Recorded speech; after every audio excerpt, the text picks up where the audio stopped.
Kutokana na ubabe wa Marekani wa mara kadhaa na vitisho kwa Iran, baadhi ya wabunge nchini Iran wametoa maoni yao wakisema kwamba Iran itaweza kujilinda zaidi hasa itakapotengeneza mabomu mengi ya nyuklia.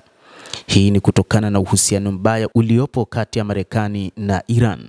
Hata hivyo, Marekani imekuwa na uhusiano mbaya pia na nchi ya Korea Kaskazini, na uhusiano huu unaonyesha kuwa ni silaha za nyuklia zimefanya Pyongyang kuwa na uhasama wa kudumu na Marekani, lakini wakati huu nchi ya Marekani yenyewe pia imekuwa na uoga dhidi ya Korea Kaskazini, na hivyo wabunge nchini humo wanaona kwamba Iran ili iwe salama zaidi na kutokana na vitisho, ingawa ina silaha nyingi nzito, lazima pia iwe na silaha za nyuklia.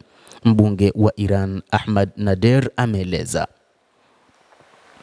Rais wa Marekani Donald Trump hatothubutu kutishia kuishambulia Iran ikiwa Tehran itakuwa na silaha nyingi za nyuklia, Ahmed Nader, mjumbe wa ofisi ya rais ya bunge la Iran, alisema Jumatatu.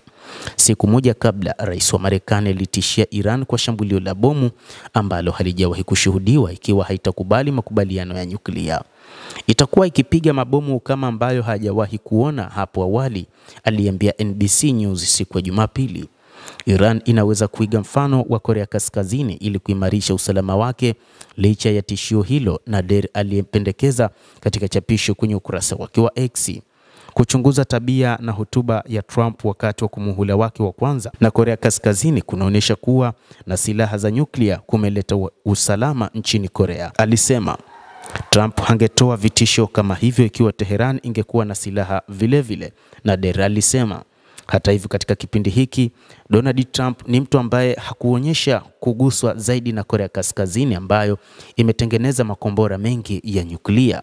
Kwa muda mrefu, wasomi wengi na wafuasi wa nchi ya serikali ya mapinduzi ya Kiislamu ya Iran wamekuwa wakitaka mabomu ya nyuklia yafanyiwe majaribio na kutangazwa.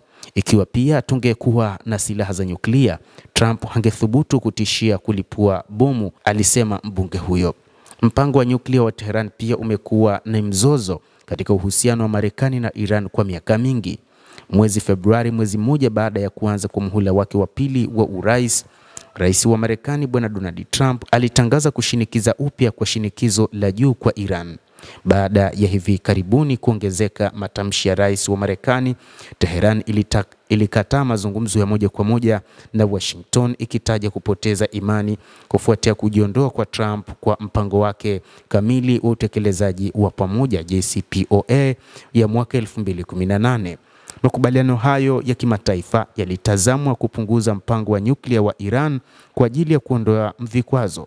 Mapema Jumatatu, kiongozi mkuu wa Iran Ayatollah Ali Khamenei alionya kwamba Tehran italipiza kisasi dhidi ya shambulio lolote la Marekani. Mtazamaji wa The World News, endelea kutufuatilia kupitia hapa The World News.